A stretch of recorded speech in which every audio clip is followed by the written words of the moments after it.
welcome to Built for This podcast. Today I have a super exciting guest on here. We're going to talk a subject you all know is dear to my heart, farm to table movement, and the whole cog of getting from farm to table is the most missing link, and AJ has some great information he's going to talk to us about. Sponsors today, Peaceful Pine Hemp, grown in Illinois regeneratively. You guys are crushing the terpenes on that. Medicinal product, hands down. Love you guys. Magic Flowers, our other sponsor, a product that I've been working for the last 5 or plus years on doing a lot of different R&D, and we're going to talk. You'll see me talking a lot about that too. And right now, it's really turned into an IPM, an affordable IPM product as well. So super excited about that. And today, I have AJ, and I'm just going to let him introduce himself and tell you who he is, because you need to know him. If you're watching this show and you like the narrative of feeding nutrient-dense food from the farmers, this is your guy right here. AJ, welcome to the Built for This podcast. I know you're built for this. Yeah, awesome. Thanks, Patrick. I appreciate you having me. Yeah. Tell us a little bit about yourself, like who, just a little bit, and then I'll go into some earlier questions.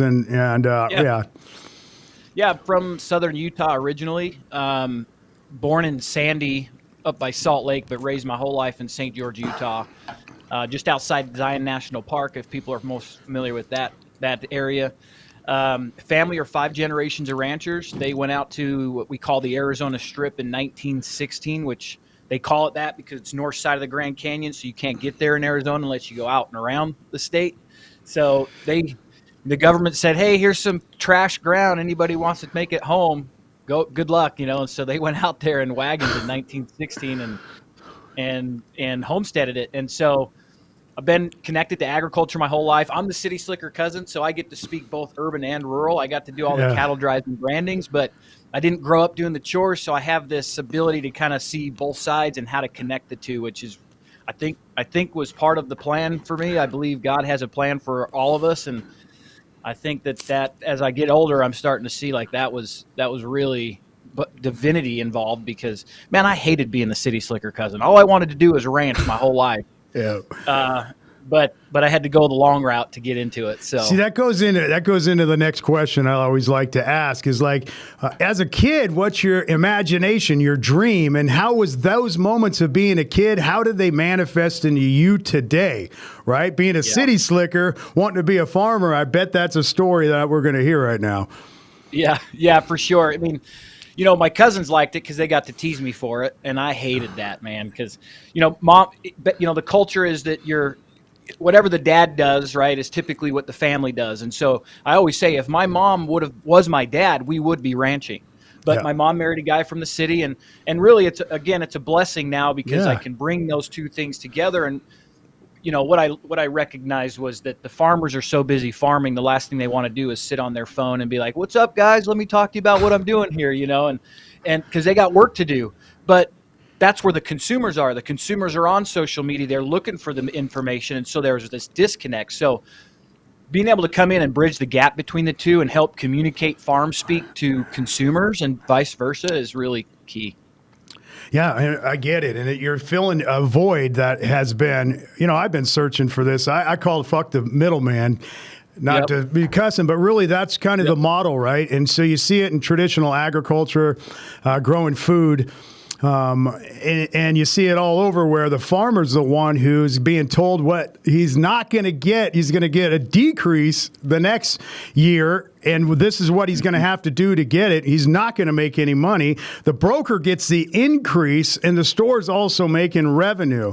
And by the time that produce or that meat or product goes from the farm and gets to your table with those two unnecessary cogs in the middle, your food is not nutrient. It's lost a lot of the nutrients, a lot of the mineral, a lot of the freshness to it, the health and wellness side of of the whole process, you know. So what you are doing, what we're going to talk about right now, is super important. And you said it just a minute ago. From when you're young, you got to have you got the farming, you got both sides of it. That's called bridge building. That's completing the gap, right? And in every industries I come from, that's what I always narrow into. Is the bridge builders are the ones. These people don't really like you over here. These people don't really like you over here. But the one who matches the two of them takes care of the culture every time.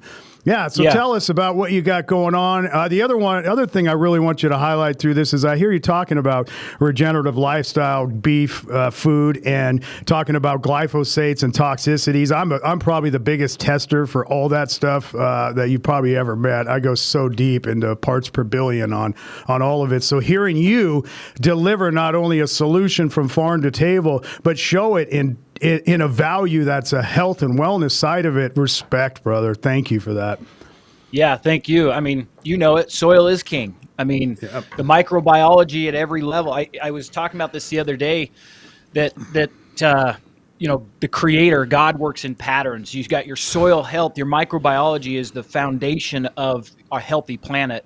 But internally, in our own internal planet, our microgut biome is the foundation of our health, which leads to our brain health.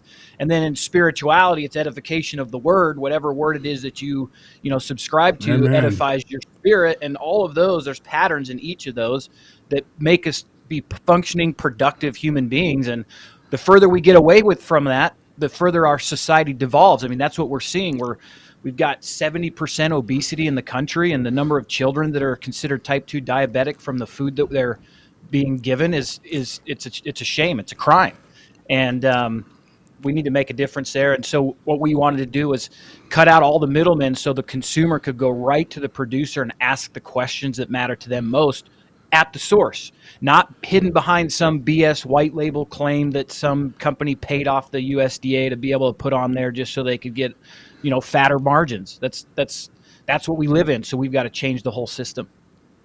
Yeah, I love the way you're doing that. And you're talking about associations, FDA, CDFA, Omri, all these certifications are pay to play, man. They're all a scam.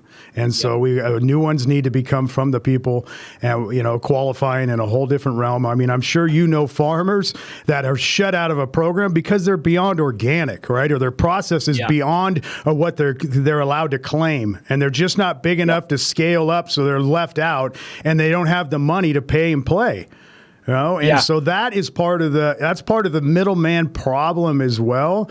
And are we really going to trust that organic, USA grown meat is really grown, and produced here? Like, it's not. And it's like these sort of certifications have lied to us. They're if you look at the rest of the world and regions around this world, it shows factually that we are garbage. These certifications are nothing more than a fill their pockets, control, and put farmers out of business, man.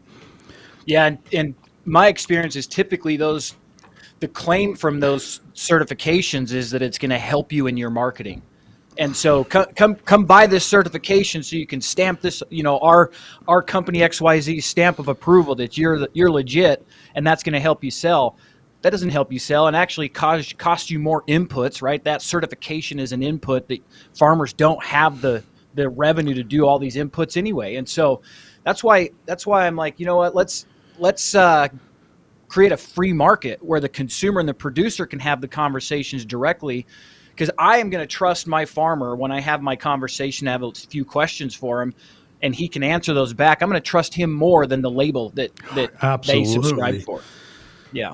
And it does squeeze a lot of these guys out, squeeze those smaller ones out. That if you're farming on an acre or 2 acres, you're not going to go pay for a certification. No. So, but your food, like you said, could be beyond organic. You might be doing some biodynamic nutrient density stuff that consumers, first of all, is going to go way over their head. But because it's your focus, you're going to be way better than even some of these certifications are giving you credit for. Yeah, I'm dealing with that, and it goes all the way to soil producing and amendments and everything else with CDFA. I went through O&M a little over $5,000 bill to have their CDFA on my bag. Of course, I print like 75,000 bags at a time, so I'm locked with them, right? I have two customers that are microgreeneries, and those are the only one that are in all the grocery stores that actually have to go through the CDFA process, and I don't make money on those. Those are very little produced but compared to the rest of it. But CDFA just hit me with a $7,800 fine for not paying a $5,200 bill.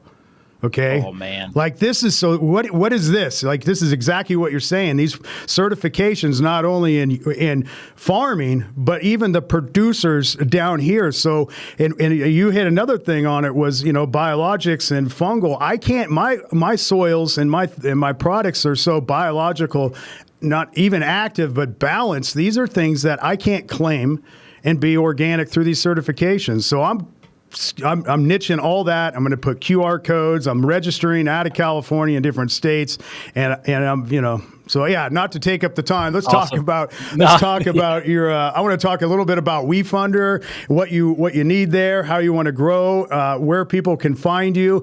I tapped into the map. I'm like, I got farmers right here in Arizona, man. Like this is great. This is great information. So not to take up the time, I want you to tell everybody.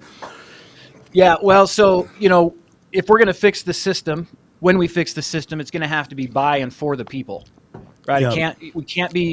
We can't be dipping our fingers and our hands back into the cookie jar of the big corporations, because when a good idea comes along, they're like, hey, have some of this, and then all of a sudden you're trapped by them because you bought into it. And so what we did is we built a software. It's a website called fromthefarm.org. And what happens is the producers can go on there. They can build a free store. I always tell people if Facebook weren't a bunch of assholes and they'd allow people to sell food to each other, I wouldn't have been needed. And I was selling beef for my family's ranch 2019, and every time I would post on Facebook, I would get shut down because they would say we don't allow the selling of animals.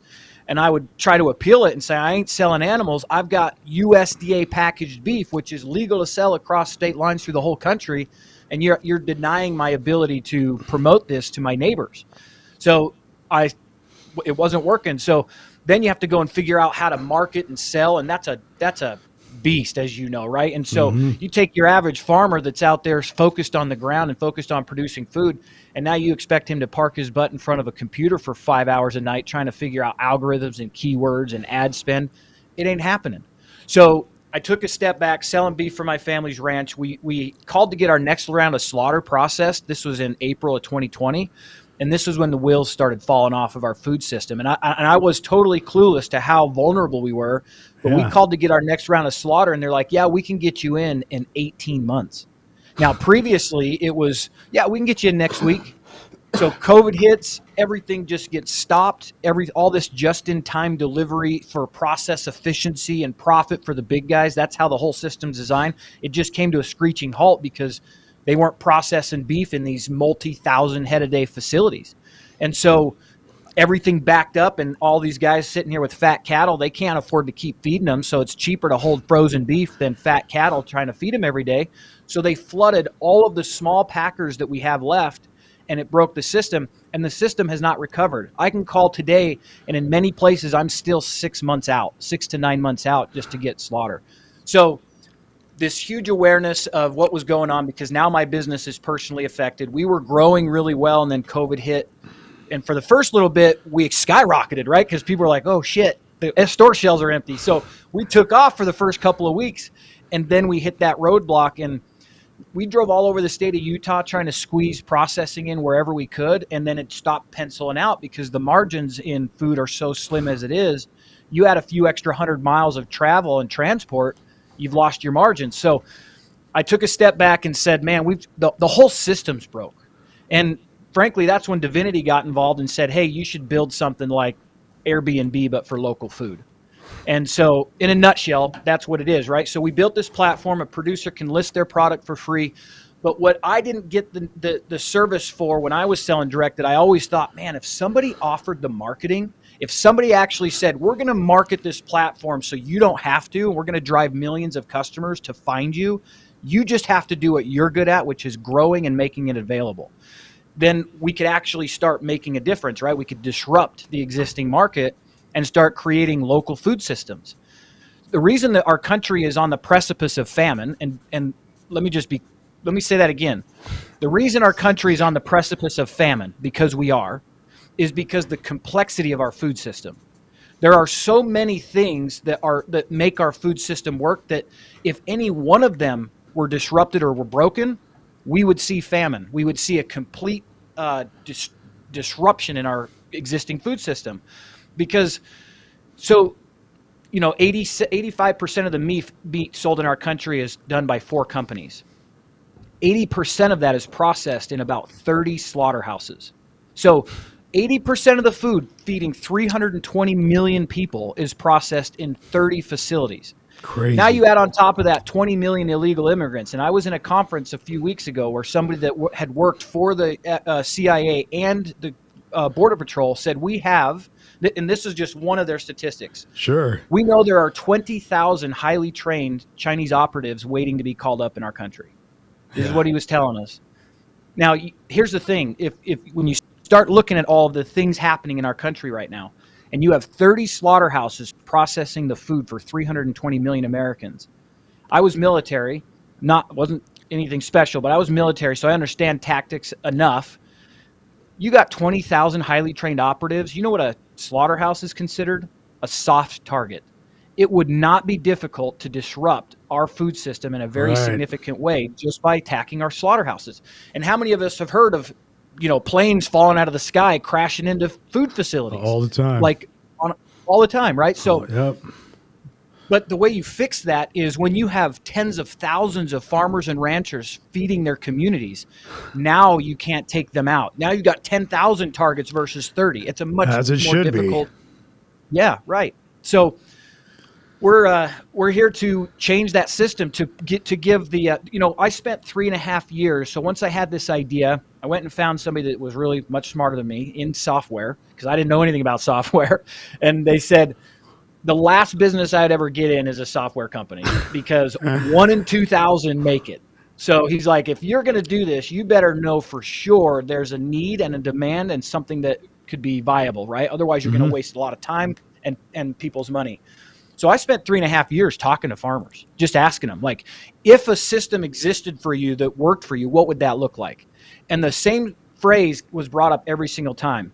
We need a competitive marketplace. Yep. That was what the answer was. If we have a competitive marketplace where we can choose, I'm going to take these cows to the auction, but I've got this marketplace direct to consumer, I get the retail value, that's going to help me. Yep. And so that's what we learned, and so that's what we built. Super excited to see that. What is what about produce? Like getting into, so let me just tell you, I'd say over a little, maybe 35% of the food my family eats is direct to farm or I produce it myself, right? Which is a significant amount, really. I get farm boxes direct from the farm every week. I do my raw goat milk. I get duck eggs and everything comes from the farm, the turkeys, the chickens, all the produce. I live that, but no, I don't know many people at all that I can get this message, but it's so awesome to be able to spend. I understand people want to, they're hungry. Their husband and wife is really both working in jobs and need something quick. But honestly, not only is it exciting to put on some really cool music and get in the kitchen and chop some stuff up. And in 20 minutes, I can have the killer meal. At the end of the week, the entire leftover of the farm box or whatever I have goes into a crock pot, and it becomes dog food topping for my animals, nutrient-dense food, right? And so produce, let's talk about how you can what's going on with that? Let's talk a little bit about that. Yeah, so we started with beef because that's the world I knew, or meat in general, protein producers. But and when you're building software, everything costs money as you add different features. So we had to start with something. So we started with what I knew. A few months ago, we programmed the rest of the farm products to be able to be listed. So produce, dairy, grain, any food that a producer's growing, they can build a store and offer it on there. We even have value-added products that we're partnering with affiliate partners, so that they can be listed on there as well, like makers, and really the reason that we brought that in is because the marketplace we're building for farmers and ranchers, our goal is that we're not making a profit from them. We charge a flat 15% commission. That commission is the cost of iterating the software and increasing marketing. So our goal is to really build a competitive marketplace where the food dollar goes to the producer. And the money that we earn from that just goes to bringing in more customers for them. So, okay, I've got, investors and partners and shareholders. How do I take care of them? Well, I've said, look, the food dollar, we don't get to touch that. That's off limits to us. That just goes to grow the marketplace, to help more people get on board and do those kinds of things. Where we will make a profit is partnering with people that we get to know personally, people that own companies that have changed the game in terms of, honey and different nut butters and all these things, that these are family-owned operations. We're going to partner with them as affiliates, and that's where our profit will come from. Yeah. Typically, those value-added products have a higher margin anyway, so they can really work with affiliate partners like us. And so when you're going through this marketplace and checking out, you can shop produce from one, dairy from another, grain from another, beef from another, chicken from another. You can buy from 5 different producers on our platform and check out one time, and then everything comes to your house from a single cart checkout experience. But we need them all. What I've learned, though, definitely getting into this, is while I've been worried about our farm, the last of our ranchers, right? It's the last bastion of freedom of agriculture being taken over. I'm realizing that, produce was captured a long time ago. Like the average produce producers, they're large corporate farms, and they're doing monocropping versus diversity of crops. So we need to revitalize the small backyard farms and gardens. And we really need them. It's like the Victory Gardens of World War II when they said, hey, we need y'all to start growing food because our troops are going to be hungry if we have to feed the nation and the troops overseas. So every capable person needs to grow their own garden. We are in that area. Every capable person needs to be growing some of their own food. And then if you got extra, we can help you connect with your neighbors and get it sold. That's what I teach, right? Definitely Victory Garden. I've been a proponent of that. Always had Victory Gardens, but I know a lot of farmers, even here in the Phoenix region, that are regenerative food I'd actually eat, which is, not very much compared to what's out there, right? This industrial farming is really, it's had its way with our health and wellness side. I mean, there's synthetic and health and wellness, period. They're either on one side or you're on the other. But so they reach to all these small farmers or even a small backyard. What kind of regulations do you have to go through? I know probably raw milk probably has something. What can you can buy a quarter beef? Can you get steaks cut up direct? Is there what's in the middle of regulations that stop certain processing happening per item?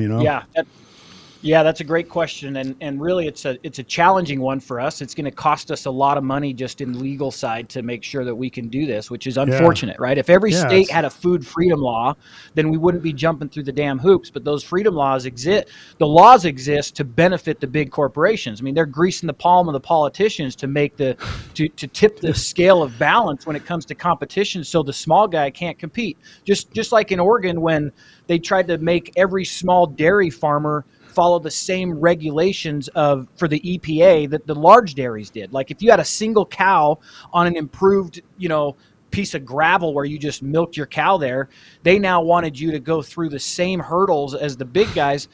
That would price you out of having your own dairy cow. Yeah. I mean, so regulations are tough. So, I mean, we have to follow the laws. So if you're in a state that doesn't allow for the sale of raw dairy, then unfortunately you can't sell it on the platform. But what you got to do is start voting the right people in and changing the game so that you can, because you should have this sovereign right to choose the foods you eat, right? It's all politics, and that's what's unfortunate. And it's not left versus right. The pendulum has swung from left to right since the war ended that was attacking our food system. Republicans have made terrible decisions that cost us our health and our nation, and so have the Democrats, right? The pendulum just swings. Reagan was the one who lifted the antitrust laws that allowed us to end up in this position where 4 companies control the majority of our food. Now the pendulum has swung, and now it's this climate change lie that cows are causing global warming and all this stuff. They're not looking at the system. They're not looking at the fact that the majority of meat that 320 Americans eat is imported from other countries, and the cost of carbon or emissions in a super tanker bringing beef from Brazil to America is 45,000 cars on the highway, and yet we're bringing them in, like crazy. I mean, it's wild.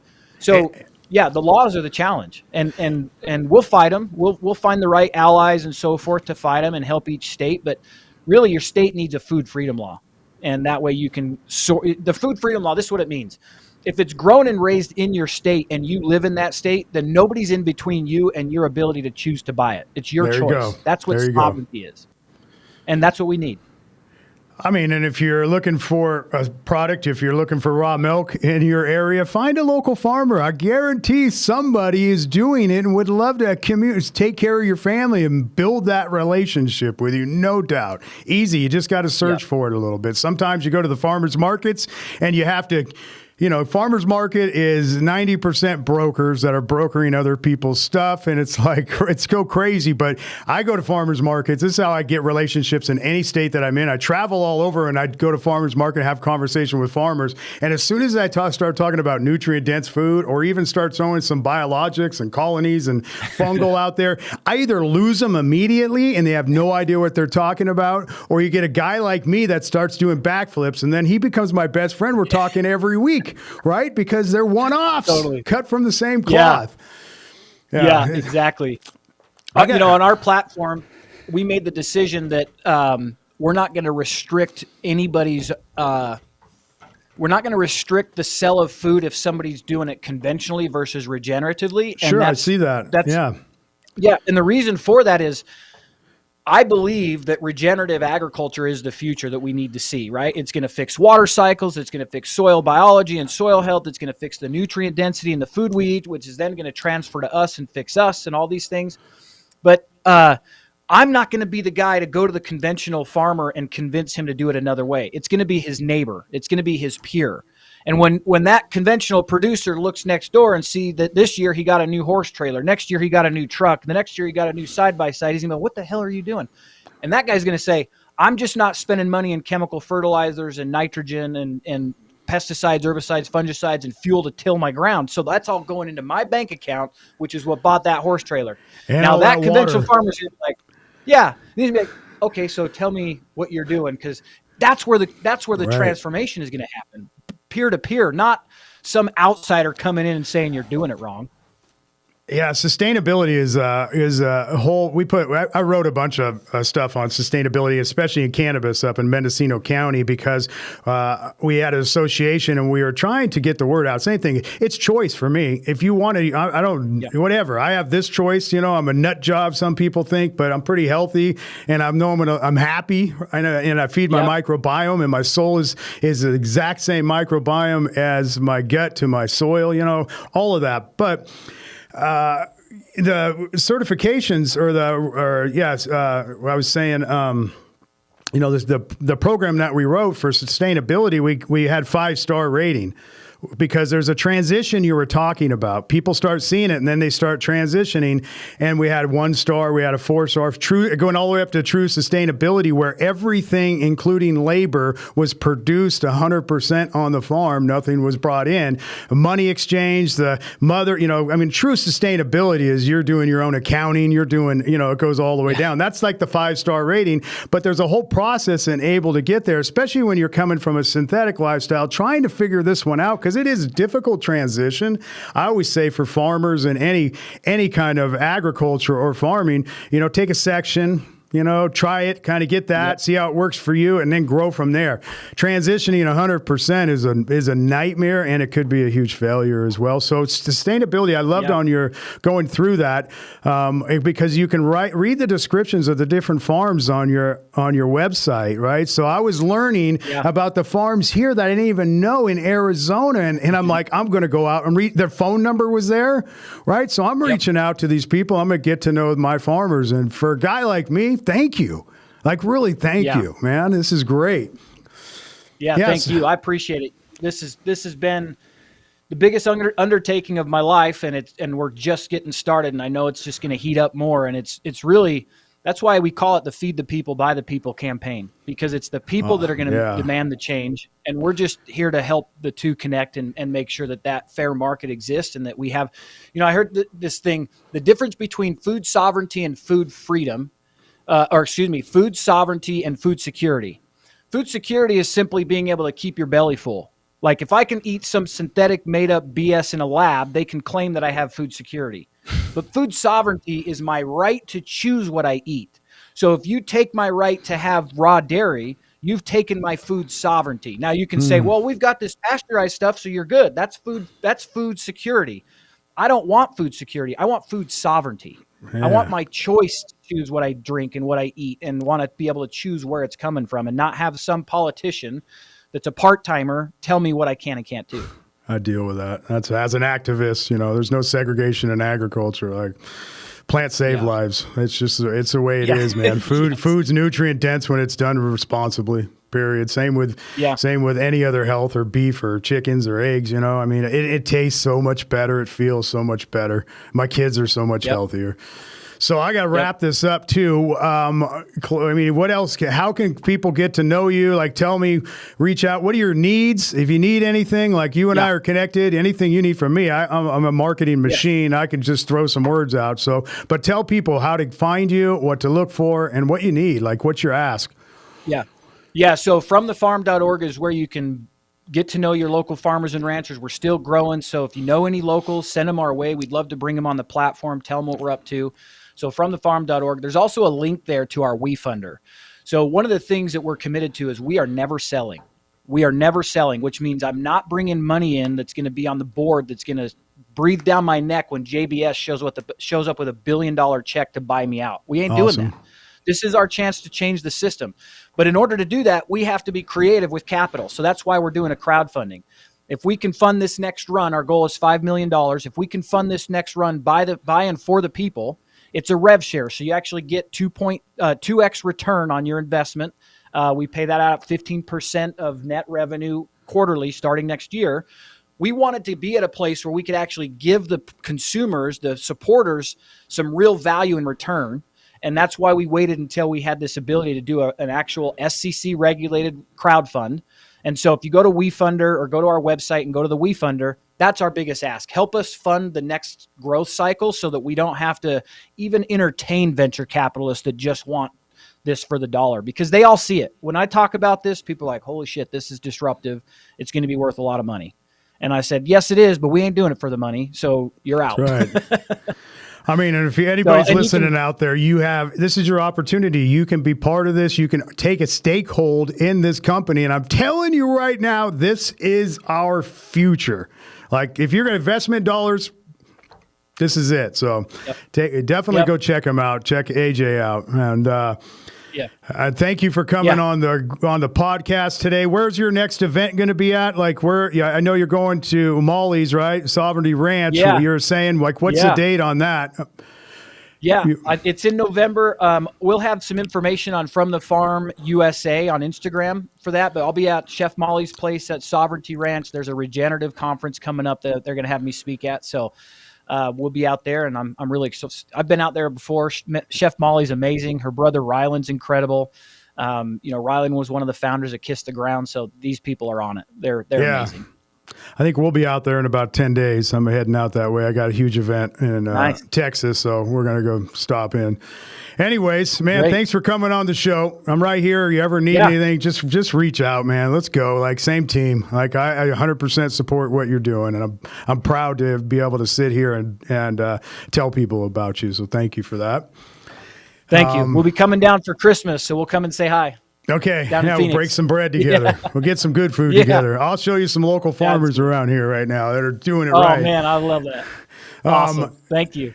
I want to thank our sponsors again. We got Peaceful Pines Hemp out of Illinois. Regenerative, really, it's medicinal. It's a medicinal hemp company, and terpenes and flavors. It's smokable. So if you're talking smokable hemp, that the quality of being able to extract or make medicine out of that.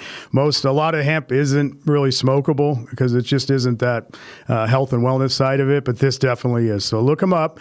And Magic Flower Magic Flower. Just keep on me, keep watching me. This company is going to blow up. We're doing a lot of R&D right now across the board and a lot of different things, and I have for many years right now. So I haven't talked about it, but you're going to hear me talking about it now. And so if you're on this podcast, AJ, I didn't ask you what you're built for this moment, but we'll be back. I'm going to ask you because everybody has a built for this moment, and that built for this moment means that time in your life. And I hear you talk about God and different things. And with me, when you're a broken man and you have a vision, you have a dream, and you're not willing to quit on it because you know it's your passion, your purpose, and you just keep going. There's a moment in your life that you got to say, fuck it, I'm moving forward, or you fall back and you lose all that momentum. So I always like to, reach out and talk about that, but we'll do that on another show. So thank you again for coming in. Built for this podcast. We'll see you on the next one. Thanks for tuning in. Hit the subscribe button, man. Comment below. Get a hold of AJ.